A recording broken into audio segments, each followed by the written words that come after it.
3 రాజధానుల ముందు వెళ్ళిందో దాన్ని ప్రజలు యాక్సెప్ట్ చేయలేదు అని మరొకసారి పునరుద్ఘాటించారు. అసలు ప్రస్తుతం మీ యొక్క స్టాండ్ ఏంటి, మీరేమంటారు మోహన్ రెడ్డి గారు? ఇప్పుడు ఎవరిదైనా జరిగేటప్పుడు ఎవరైనా మాట్లాడతారు, మాట్లాడింది అది జరిగేటప్పుడు ఏమనిపిస్తుంది అంటే వాళ్ళు చెప్పిందే కరెక్ట్ ఏమన్నట్టుగా అనిపిస్తుంది. ఇప్పుడు వాళ్ళు అధికారంలో ఉన్నారు, అధికారంలో ఉన్నప్పుడు వాళ్ళు ఏం మాట్లాడినా వాళ్ళదే కరెక్ట్ అన్నట్టు వాళ్ళు ఫీల్ అవుతారు. ఎందుకంటే అవతల వ్యక్తులు ఓడిపోయినారు కదా, మనం గెలిచినాం కదా, మనం గెలిపించినారు కదా, వాళ్ళని ఓడించినారు కదా అని వాళ్ళు అనుకోవడం కాదు. వాళ్ళకి తెలుసు వాస్తవ పరిస్థితి అనేది వాళ్ళకి తెలుసు. రాష్ట్రంలో ఎట్లా ఎన్నికలు జరిగినా, ఎన్నికలు జరిగితే ఏ విధంగా వాళ్ళు చేసుకున్నారు, ఆ ఎన్నికలకు కన్నా ముందు వీళ్ళ పార్టీలకు సంబంధించినటువంటి నాయకులు పవన్ కళ్యాణ్ గారు కానీ, చంద్రబాబు నాయుడు గారు కానీ, బీజేపీ వాళ్ళు కానీ ఏమనుకున్నారు, వీళ్ళు జగన్మోహన్ రెడ్డి గారిని సింగిల్ గా పోతే ఎదుర్కోలేము, ఖచ్చితంగా మనం ముగ్గురం కలిసి ముందుకు వెళ్తేనే మనం ఎదుర్కోగలం. అంటే అర్థం ఏంటి, జగన్మోహన్ రెడ్డి గారు ఇక్కడ బలంగా ఉన్నట్టే కదా. బలంగా ఉండడం అంటే ఏంది, వ్యక్తి పర్సన్ కాదు కదా, పర్సన్ ఎక్సర్సైజ్లు చేసి బలంగా ఉండడం కాదు కదా. పబ్లిక్ లో ఎవరికి ఇమేజ్ క్రేజ్ ఉందో వాళ్ళు బలంగా ఉన్నట్టు. ఆ ఇమేజ్ క్రేజ్ జగన్మోహన్ రెడ్డి గారికి ఉందని వాళ్ళే ఒప్పుకున్నారు కదా. మరి అప్పటికి 3 రాజధానుల పేరు మీదనే కదా రాష్ట్రంలో నడుస్తుంది.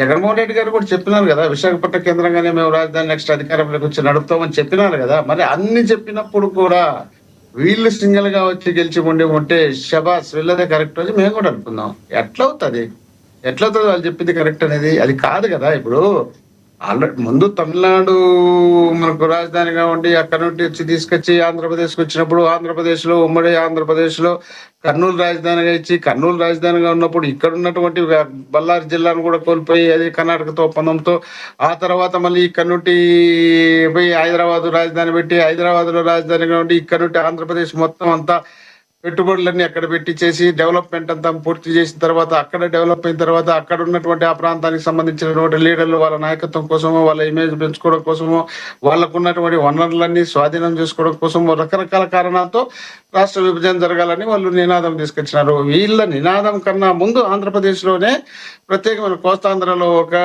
రాష్ట్రం కావాలని, రాయలసీమలో ఒక రాష్ట్రం కావాలని గతంలో కూడా మనం ఆ పోరాటాలు చాలా చేసినాం. అది మీకు కూడా తెలిసి ఉంటుంది, రాష్ట్ర ప్రజలకు తెలుసు. కాబట్టి వీళ్ళు అనుకున్న విధంగా అనుకున్నట్లు అక్కడ కూడా నిలబడకుండా మళ్ళీ అక్కడ నుండి తీసుకొచ్చి అమరావతి రాజధాని అనేది మనం తీసుకొచ్చి పెడుతున్నాం. అమరావతి రాజధాని పెట్టినప్పుడు ఓకే, సింగిల్ గా ఒకే రాజధాని ఉంటే మంచిది అనేది నినాదమే జగన్మోహన్ రెడ్డి గారు కూడా అనుకోవడంతోనే మీరు అయ్యా ఒకే రాజధాని ఉన్నప్పుడు ఇప్పటికే రాష్ట్రం విడిపోయింది. రాష్ట్రం విడిపోయిన తర్వాత చిన్న రాష్ట్రం అయింది. చిన్న రాష్ట్రం అయిన తర్వాత ఆంధ్రప్రదేశ్ కు కేంద్రం గౌరవించదు. ఏ ప్రభుత్వం ఉన్నా, అది కాంగ్రెస్ బీజేపీ ఎవరు కేంద్రంలో ఉన్నా కూడా పెద్ద రాష్ట్రం ఏదైతే దాన్ని గౌరవిస్తారు. పెద్ద రాష్ట్రానికి నిధులు ఎక్కువ ఇస్తారు, పెద్ద రాష్ట్రానికి మర్యాదలు ఉంటాయి.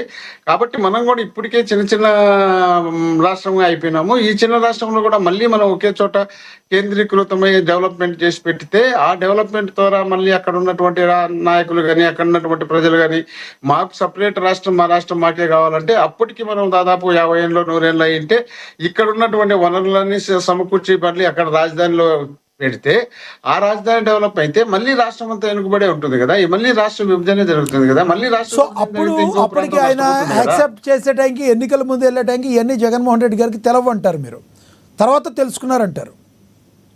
ఇప్పుడు జగన్మోహన్ రెడ్డి గారు చెప్పడం కూడా 30,000 పైన గవర్నమెంట్ స్థలం ఉన్న చోట రాజధాని పెడితే బాగుంటుంది. ఆ ప్రాంతంలో, రాజధాని ప్రాంతంలో ఎవరైనా నివాసం ఉండాలన్నా, బాడకు ఉండాలన్నా, ఏదైనా కావాలంటే అది గవర్నమెంట్ స్థలం ఉంటే గవర్నమెంట్ ఒక రేటు పెట్టుకొని ఫిక్స్ చేసుకొని దాని ఇచ్చేదానికి అవకాశం ఉంటుంది. కానీ ప్రైవేటు వ్యక్తులు పెట్టినటువంటి స్థలాలు వాళ్ళకి సంబంధించినటువంటి విషయం వచ్చినప్పుడు బయట నుండి రాష్ట్రంలో ఉన్నటువంటి మారుమూల ప్రాంతానికి చెందినటువంటి వ్యక్తులు ఎవరైనా వచ్చి ఆ ప్రాంతంలో ఒక ఇల్లు కట్టుకోవాలన్నా, లేక అక్కడ ఉండాలనుకున్నా అక్కడ విపరీతమైనటువంటి రేట్లు పెంచి విపరీతమైనటువంటి ఇబ్బందులు ఉండే పరిస్థితి ఉంటుంది. ఆ పరిస్థితి లేకుండా ఉండాలంటే గవర్నమెంట్ స్థలం కావాలని మంచి ఆలోచన కదా. దాని ఎందుకు మనం చెడుగా ఆలోచన తీసుకొని దాన్ని చెడు అని భావించి 1,00,000 ఎకరాలు రాష్ట్ర రాజధానికి ఎవరైనా కేటాయిస్తే అక్కడ ఉన్నటువంటి వనరులు ఏంది, అక్కడ పండుతున్నటువంటి పంటలు ఏంది, అక్కడ నుండి పంటలు పండే భూముల నుండి మన దేశానికి సప్లై చేసినటువంటి చరిత్ర ఆంధ్రప్రదేశ్ కుంది బియ్యము. అలాంటి చోట కూడా 3 పంటలు ఎత్తిపోయే కార్యక్రమంతో పాటు మళ్ళీ రాష్ట్రంలో ఇక్కడ ఉన్నటువంటి ఉన్నటువంటి పెట్టుబడులు అన్ని తీసుకుపోయి ఆ రాజధాని కట్టడం కోసం అని లక్షల కోట్ల రూపాయలు పెట్టుబడి పెడితే ఈ రాష్ట్ర పరిస్థితి ఏమవుతుంది?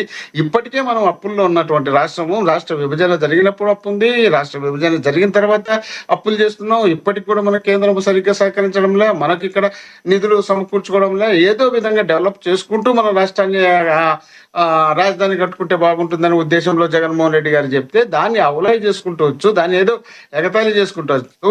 మీరు అన్నట్టు జగన్మోహన్ రెడ్డి గారు 3 రాజధానులు అన్ని తర్వాత కూడా స్థానిక ఎన్నికలు జరిగితే బ్రహ్మాండమైనటువంటి రిజల్ట్ వచ్చిందన్న విషయాన్ని మనం గుర్తుపెట్టుకోవాలి. మన ఇష్టం వచ్చినట్టు జగన్మోహన్ రెడ్డి గారు రాజధాని అన్నారు. 3 రాజధానులు అంటే జగన్మోహన్ రెడ్డి గారు 11 సీట్లు ఇచ్చినారు. 11 సీట్లు ఎట్టొచ్చినాయి అనేది మీరు అంతరాత్మ పరిశోధన చేసుకోవాల్సిన అవసరం ఉంది. మీరు గుండెల మీద చేసుకొని 3 రాజధానులు అన్నందుకే 11 సీట్లు ఇచ్చారా, లేక ఏదో చెప్తాంటారు రోజు వాళ్ళు తిట్టారు, బూతులు తిట్టేందుకు 11 సీట్లు ఇష్టం వచ్చినట్లు మీరు నిర్ణయించుకుంటారు. ఒక్కో సబ్జెక్ట్ కు ఒక్కోసారి మాట్లాడినప్పుడు 11 సీట్లే అంటారు, దీనికి 11 సీట్లే అంటారు, తిట్టిన దానికి 11 సీట్లు Yes, అంటారు, sir. డెవలప్ అంటే ల్యాండ్ టైటిలింగ్ యాక్ట్ కావచ్చు, మీ మీద ప్రధానంగా వచ్చినాయి ల్యాండ్ టైటిలింగ్ యాక్ట్ వలన మీకు నెగిటివ్ వచ్చిందని మేం కాదు, ఒక యాంకర్గానో జర్నలిస్ట్గానో కాదు, వైసీపీ వాళ్ళే చెప్పిన పరిస్థితి. ఎందుకంటే ల్యాండ్ టైటిలింగ్ యాక్ట్ కొంచెం మాకు దెబ్బ పడింది.